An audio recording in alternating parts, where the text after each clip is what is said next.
Thank you for watching this video. My name is Johan Oldenkamp, and in this presentation I will talk about the veil that prevents us from seeing the bigger picture, the whole of reality.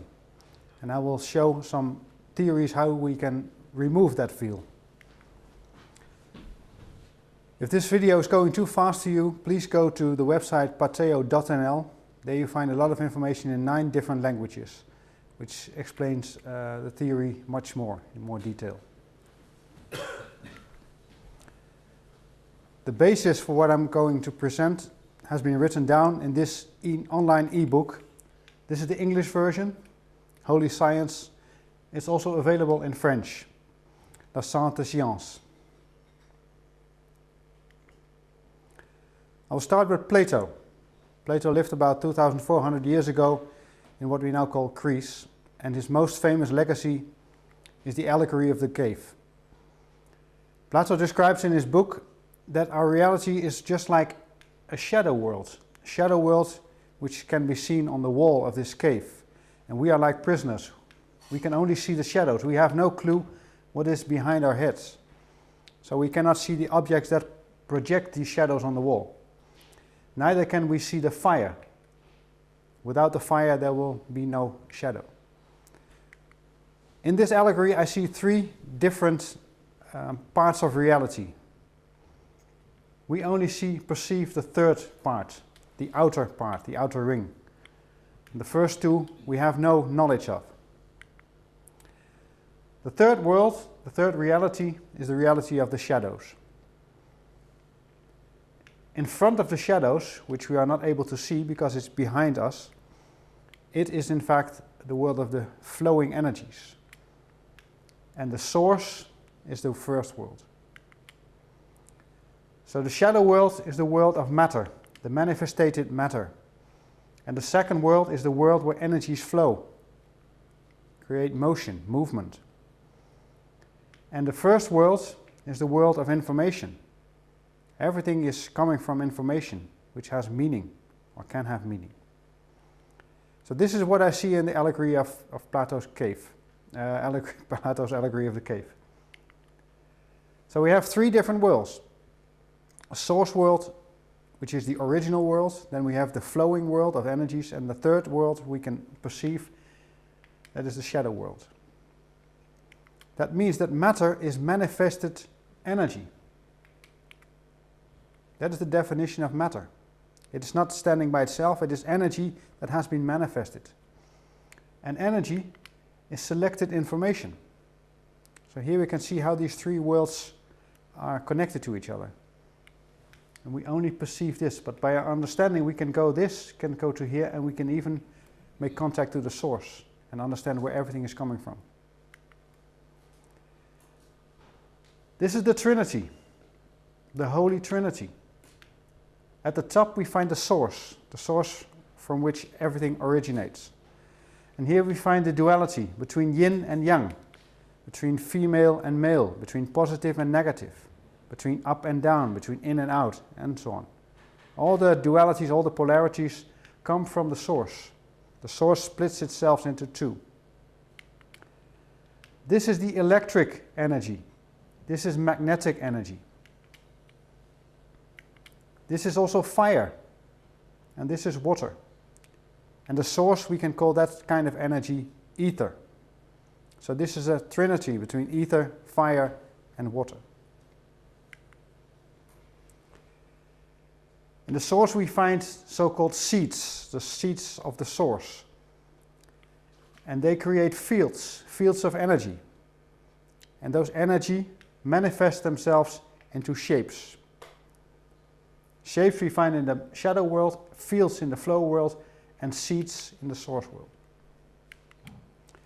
And here is the veil that prevents us to see the first 2 worlds. We can only see this. The veil is blocking our vision into the flow world or the source world. Fields create shapes. When we change the field, the shape changes also. But the other way is also true. By changing the shape, we also change the field of energy. That's the fascinating thing. By using a different shape, we invite different energies to come into the shape. That's the fascinating interaction between fields and shapes. And the source splits itself into magnetism and electricity. That's the division. So this is an impression of a seed. The seed is whole. Everything is possible within the whole, within the circle. And the circle splits itself into either yang or yin, into male or female. This is neutral. This is neither or both. But after splitting itself into two, it's either male or female. It's either yang or yin. And that is the world above. And as above, so below.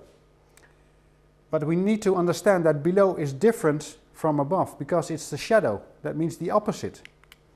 That means the shadow of yang, which is an upward movement, is a downward movement.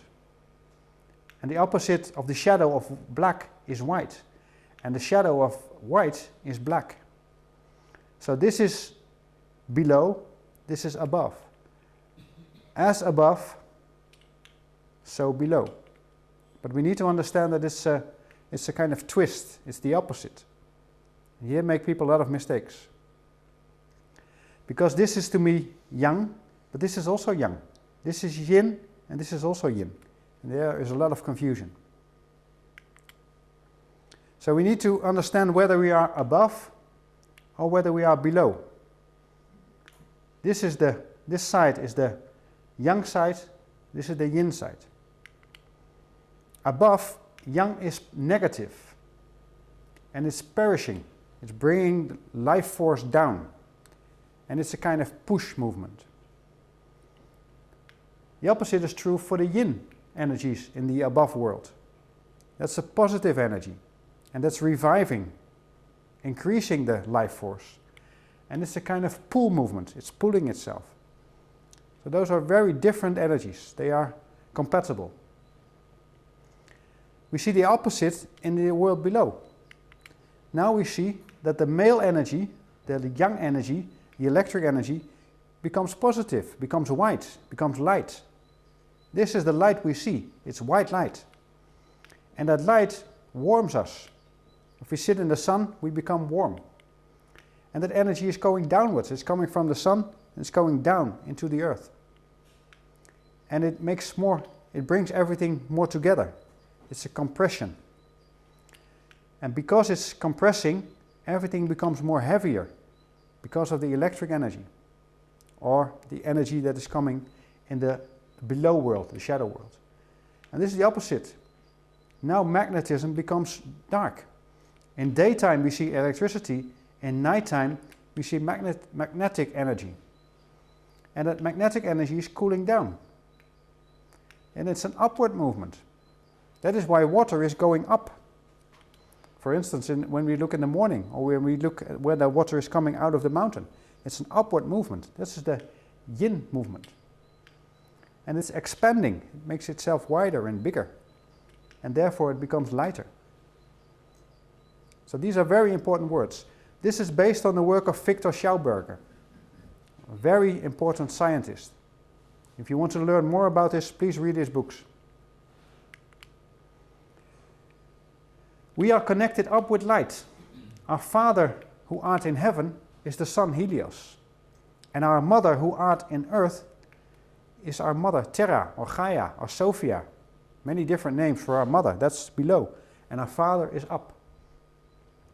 And the Spirit, we get the Spirit is light. We get the Spirit from above.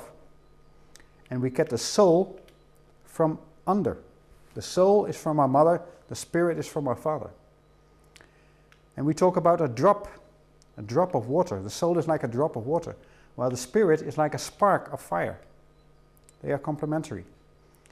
Our consciousness is in the level in between. We have three different functions to feed our consciousness. We can think, we can perceive, and we can feel. The whole contents of our consciousness is based on these three functions. So you could say this is the level of the body, This is the level of the spirit, and this is the level of the soul, which is also a trinity. Body, spirit, and soul. This is the level of consciousness. This is the level of subconsciousness. Psyche means soul. When you study psychology, in fact you are studying the soul. But universities have no clue what soul really means. What you learn at the university is only about consciousness, nothing about the soul. So that's the subconsciousness. And when you look at the superconsciousness, on top of that, is related to spirit, spiritual, but also inspiration. Inspiration, the spirit is coming in you. So when you get inspiration, it's coming from above. Intuition is also coming from above. And when you're able to make contact from your consciousness to the world above, then you have clarity. Clairvoyance, for instance. Everything we perceive or we feel or we think is stored in our memory. That's impression that's going down. And we're able to recollect some of those memories back into our consciousness. And with our attention, we can steer what we want to see. It's like a flashlight that's lighting up the things we want to perceive. Wisdom is the higher consciousness, the superconsciousness, while memory is lower. Our personality is mostly based on our memory. Our higher self, our character, is based on our higher energies from the superconsciousness. It's also connected to the 7 chakras. The highest one, our crown chakra, and it has the energetic color of violet. And ultraviolet, that's the energy just on top of that. And that's the energetic color of our father, of the sun Helios. So we see ultraviolet and violet. They are connected. And the same is true under, because infrared is the color of our mother, the energetic color. And red is the color of our lowest chakra, our base chakra, our root chakra. So here we see again the trinity. This is electricity and magnetism. It's both. We have male electricity, that's current, that's dynamic energy. But we also have static energy, and that's an energetic field, an electric field. And the same is true for magnetism. When we study the work of Edward Leeds-Kelvin, he wrote a book about magnetic current. So also there is a dynamic form of magnetism. And there is of course a static form. We need to understand much more about electricity and magnetism in order to understand the dynamics of energy. That is the key. All great scientists knew everything about electricity and magnetism, like Nikola Tesla and many others. Something our science does not understand fully. So we need to go back to the masters who showed us the way. For instance, electric current creates a magnetic field. When we push an electric current through this line, then we see that there's a magnetic field around it. And that's called electromagnetism. But the other way is also true. When we create a magnetic current, it creates an electric field. And that phenomena we can call magnetoelectricity. So here again we see the complementarity of both electricity and magnetism. Fire and water are the energies, the dominating energies in the flow reality. Ether comes from the source. So ether is here, dominating. Air and earth are the energies that are dominating in the shadow reality. And in order to understand all these energies, we need to study holy science.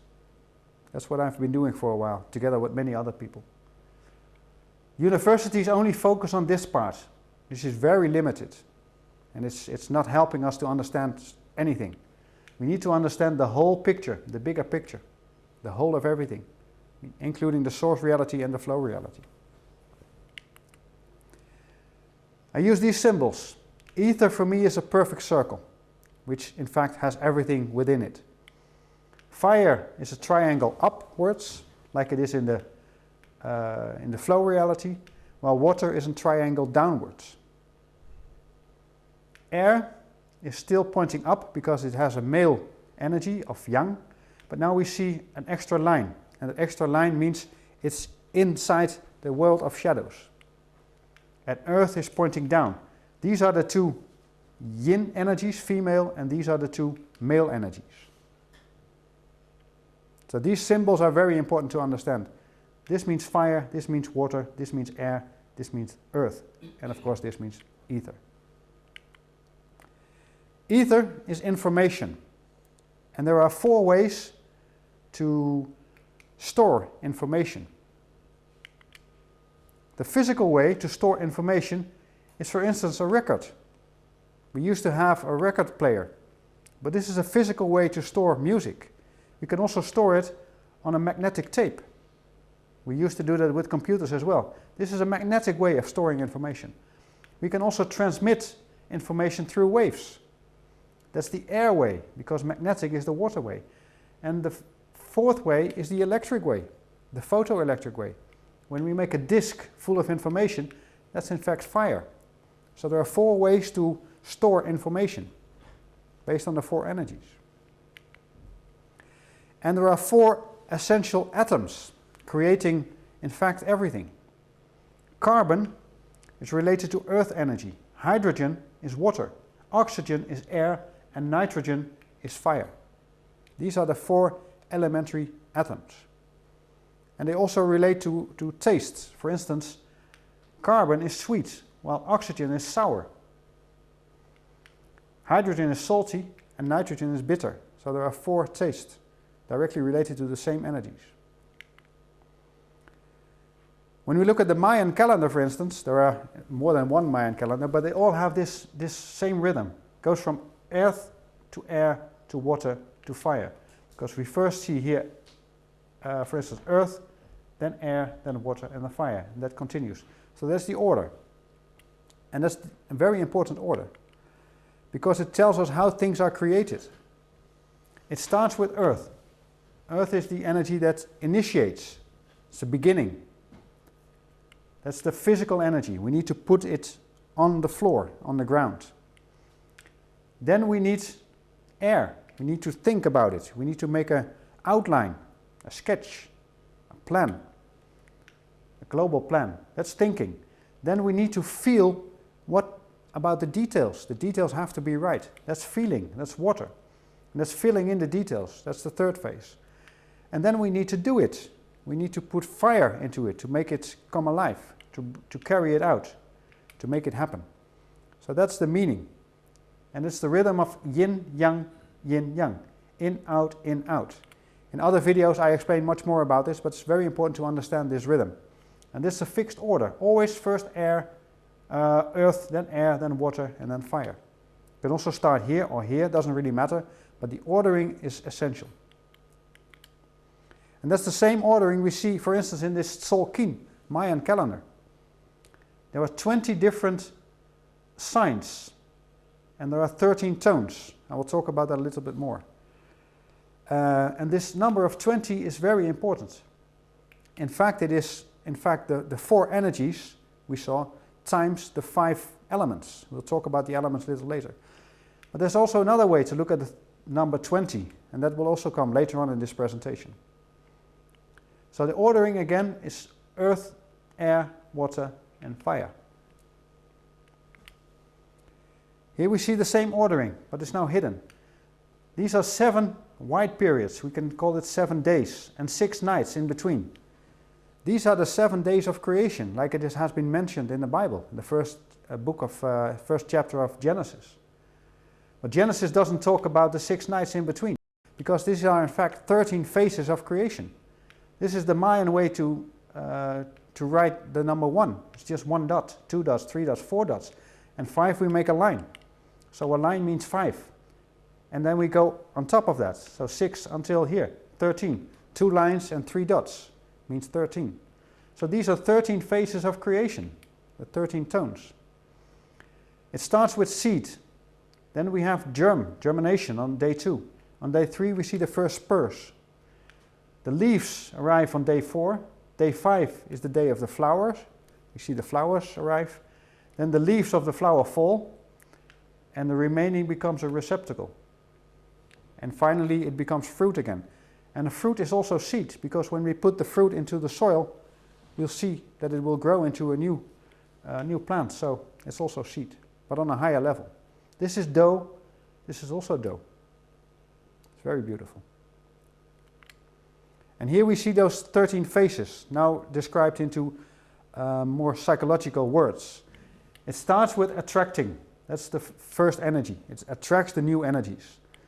And then it has to open. The seed has to open. And when the seed has been opened, it can activate what is inside the seed. It starts to germinate. The DNA becomes active. And the DNA divines what has to grow. That's the fourth energy. The fourth tone, I have to say. Then we arrive again on earth energy with the first spur. And that is enacting based on the information from the environment. And it starts to arrange itself. Then the leaves come into place on the seventh tone, the fourth day. And the leaves synchronize the plant with their environment, creating harmony on 8. 8 is also the most harmonic cipher. It's a beautiful lemniscate, so it's harmony. 9 is mobilization. The flower is attracting, for instance, the bees with the colors and the smells. So the bees are mobilized by the flowers. And when the bees come, then we see that things can manifest because the bees have a function. Then on the tone 11, releasing. We let go everything we no longer need. The flower releases its leaves. And then at 12 it is complete. A complete circle is 12. We have 12 hours within a full circle.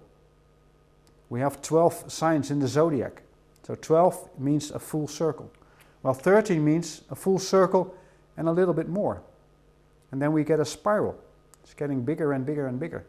So 13 means transcending. It transcends the original level and it goes to a higher level.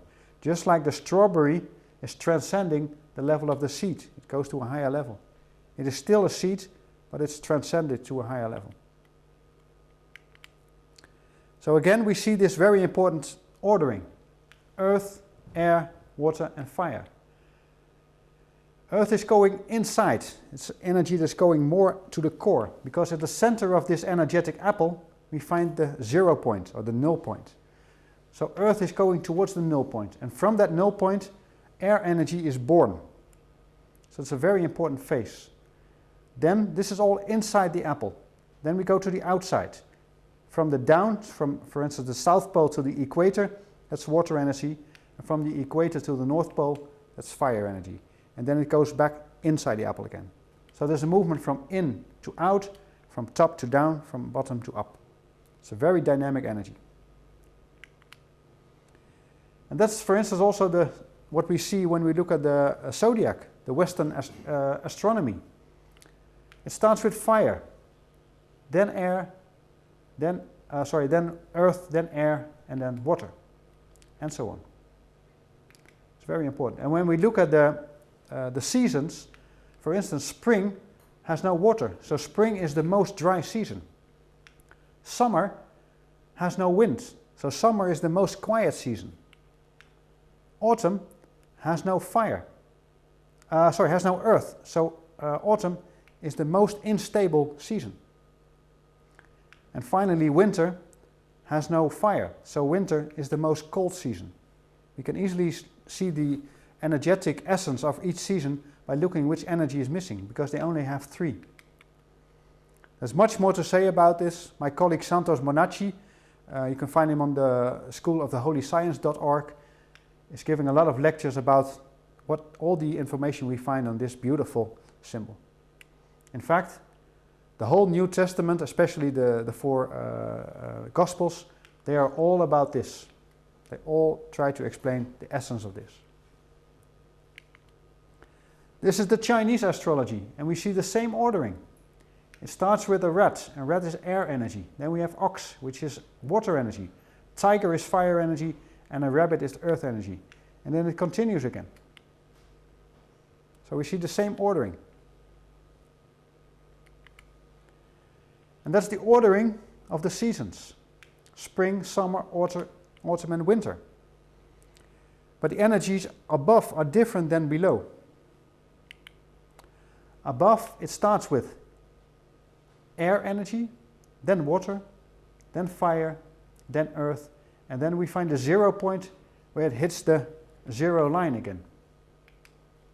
So that's the dynamics we saw in the Chinese zodiac and in the Western zodiac, and in the Mayan astrology, the Mayan calendars. That's this ordering. When we look at, for instance, the 9-star key, or the feng shui, we see a different ordering. And that's this ordering. Now we see that the energy of air is still in the spring season. But this is called wood instead of air. This is the energy of fire. And now fire is related to summer. We see on top that water is related to summer, but below, fire is related to summer. Because that's what we see here. Then we find earth in the middle. So earth is now the 0 point. Earth is the neutral point. And ether was not present here. Ether was here, but now ether is the autumn period. Here it's called ether, here it is called metal. So it's a different name, but it's the same kind of energy. Energy that is connecting. And thirdly, we see water energy in the winter. Well, we saw earth in the winter in the world above. So here's also a lot of confusion, but we need to understand which energy is present in each season, and then we can easily connect those energies. And then we get this beautiful symbol, where we see how the energies play together, how they interact. And there are two ways the energies interact, in a female way and in a male way. The female way is nourishing, creating more of what has been nourished, while the controlling way is either bringing it down or manipulating it. For instance, when we look at fire, when we create fire, the ashes, they are earth energy. I think I made a mistake here. Anyway, these energies, they are either nourishing or controlling. And when we look the way we have used these energies, they are more in a red way, they're more in a controlling way than in a nourishing way. I think we need to understand also the green arrows. And that is, to me, is free energy, or a 0 point energy, or tachyon energy, many different words. To me, it's all, we can find the secret in the green arrows. It starts with the source, and the source splits itself either into yang or into yin, into male or into female. That's the first division. That division continues, because now we see there are two male energies, air and fire, and two female energies, water and earth. And we can use these lines to indicate them. And then we can do that again. And then we get the trigrams. And these are the 8 words for the 8 different trigrams in the I Ching, for instance, or the feng shui. The spelling is different, but this is the most common spelling. And this is the number, because each sign also has a number. And when you put these numbers into a ordering, then you get this. It starts with water, that is 1. From water it goes to 2, and 2 is earth. Then it goes to wood, wood is 3. Then it goes to wood again, that is 4. 5 is earth. Then it goes to metal, which is 6. Goes to metal again, which is 7. Then it goes to earth, which is 8. And then it goes to 9, fire. That is the ordering. And when you put that ordering into this beautiful symbol, then you get this low shoe magic square. And the beauty of this low shoe magic square is that adding up these 3 numbers gives 15. Each horizontal adding up gives 15, but also each vertical adding up and each diagonal as well. So there are 8 ways to add up these numbers, and they all result in 15. That's why it's called a magic square, a 3 by 3 matrix. And this is called the Bagua, but in fact it's the same. It shows how the energies correspond to the 8 directions, with the 5 in the middle. When we look at the deck of cards, for instance, we see also the same kind of energies back. Because an ace stands for earth energy, the jack is air energy, the queen is water energy, and the king is fire energy. And in between we find 2, 3, 4, 5, 6, 7, 8, 9, 10. 10 is in fact numerological, is it 1? So this is in fact 1. So we see 9 different numbers. 9 plus 4 is 13. So this is 13. And 4 times 13 is 52. We have 52 weeks. So there's a lot of clues in everything we understand, we investigate to see that there's a hidden meaning under it. This is no coincidence. This has a deeper meaning. And the deck of cards is reminding us of that meaning. And also when we look at the spade, for instance, a spade is pointed upwards. So this means 1. Heart has 2 sides. Hearts is connecting 2 things. So hearts means 2. A clubs means 3. 1, 2, 3.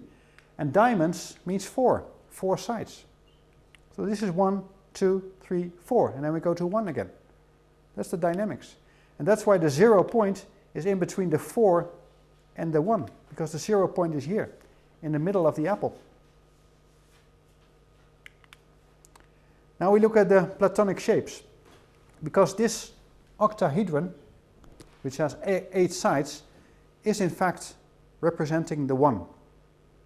Energy of 1. It's standing up, it's oneness. This is the icosahedron. And when you count the number of faces, you find 20. You have 5 on top, 5 below, and when you count the middle circle, it's 10. So it's in total 20. And 20, numerologically, is 2. So this is 2. When we look at the tetrahedron, it's easy to understand that this means 3, because there are 3 sides on each face. And then we go to the 4. The cube, or the hexahedron, has 4 sides on each face, so this is 4. A square. And then we've seen the pentagon. This is the dodecahedron, which has 12 faces, 1 here, and there are 5 here and 5 here, which in total makes 12. So this has 12 faces. And each face is a pentagon, which is 5. So that's why I put it here with 5. So the Platonic solids, they also have an ordering. And that ordering is related to numerology. Now the dodecahedron doesn't come into play. And then we see that 5 is adding up 1 and 4. That means 5 is both air energy and earth energy. And the same is true for the 9, which is also air and earth. Both from the shadow world. So here we can see the energetic energy of each cipher. 1, 5, 6 and 9, they all represent air. 2 and 7, water. 3 and 9, fire. And 4, 5 and 9, earth. And 5 and 9 are in 2 different energies. So they combine. And when you combine white and red, you get orange. So here we see those colors. And this is the Enneagram. And when you look at the Enneagram, then you see that each cipher corresponds to its own energies. The 1 and the 6 are more in their minds, more mentally. 2 and 7 are more emotionally. They feel more. They are more related to their feelings. 3 and 8, they have the most fire. They are easily getting into energies to create trouble, for instance. 4 is the only one who has only earth. So 4 is the most special because there's no other like the 4. And the 4 also think they are very special. And 5 and 9, they are a mixture of 2. If you need to understand more about the Enneagram, please go to my website. This is also a very important ancient model to understand the energies. Now let's look at the sequence of Leonardo Fibonacci. It starts with 1 at the top, then it splits into 2 ones, because each child is the sum of its parents. But this one is only 1 parent, so it's 1. This one has also 1 parent standing on top. But the 2 has 2 parents. The 2 has this parent and this parent. So it's adding up 1 and 1 is 2. And when you look at 3, it has also 2 parents, 1 and the 2, which is 3, and so on. So each square is a child of the parents which lie on top. And you add up the numbers of the parents and you get the number of the child. And when you go now in a diagonal way through this, you get 1, 1, 2, 3, 5, 8, 13, 21, and so on. That is the sequence of Fibonacci. It's a kind of pyramid which grows into infinity. And when you give the surface, when you make the number 1 here, this is also the same number, and it also has the golden ratio in the length and width, then you see that it's going round, because then you get 2, 3, 5, 8, 13, 21, 34, 55, 9, and so on. And when you connect the hearts or the outer sides, then you get a spiral. Here you see the spiral. And this is the spiral we see everywhere in nature. And it's based on the Fibonacci sequence. The Fibonacci sequence is approximation of the golden ratio, which is called phi. And it's going closer and closer and closer to the phi, but it never fully matches the phi because it's an approximation. This is the starting sequence of the Fibonacci numbers. These are the first 16. There are many important numbers to me. Of course, the first, they're all important to me. But then we see, for instance, 144. Some people say it's the square of 12. That's true. But it's also in the Fibonacci sequence. So it's a very important number. And it's also in the Bible. But then 1,000, 144,000. It's also in the Mayan calendar. Also 144,000. So it's very important. And this is 1,000 minus 13. Here we see 13, and here 1,000 minus 13. So it's also very, very important. This is the first 16. Then we have another 16, another 16. When we look at number 49, so it starts with 1. When we look at 49, this is about the number of people present on this planet. So when we use the Fibonacci sequence to multiply on this planet, it started 49 generations ago, life on Earth, perhaps, if we follow this sequence, and if we didn't kill each other as we did, but that's another story. So here we see the starting of the Fibonacci sequence again. And to me this has a lot of meaning. For instance, 1, 2, 3. That's what we saw in the beginning, in the allegory of the cave. Because 1 is the source world, 2 is the world of the flowing energies, Yin and Yang, and 3 is the trinity of the shadow world. So that's 1, 2, 3. What is this one then? What is in front of the source world? To me that can only be one thing. To me that has to be God. So it starts with God, and then it creates the source world, and from that everything follows. What is 5? 5 are the 5 elements we saw at the beginning. Earth, water, fire, wood and metal. 8 are the 8 directions, north, east, south, west, but also the directions in between. 8 directions. And 13 are of course the 13 phases or the 13 tones of creation. It's very important to understand the meaning, or at least the meaning I give to this. And there's more, because the Mayan calendar is all about the number 13 and the number 20. I said in the beginning the number 20 is very special. The number 20 is present here, but I don't think many people have seen it, because when you add up these numbers, you get exactly 20. So this is 20, and then we get 13. That's the dynamic of 20 and 13. And when you add up all these numbers, you get of course 33. And that's the highest level of the Freemasonry. So these numbers are very meaningful, and they all come back to the Fibonacci sequence. Thank you very much for your attention. Namaste.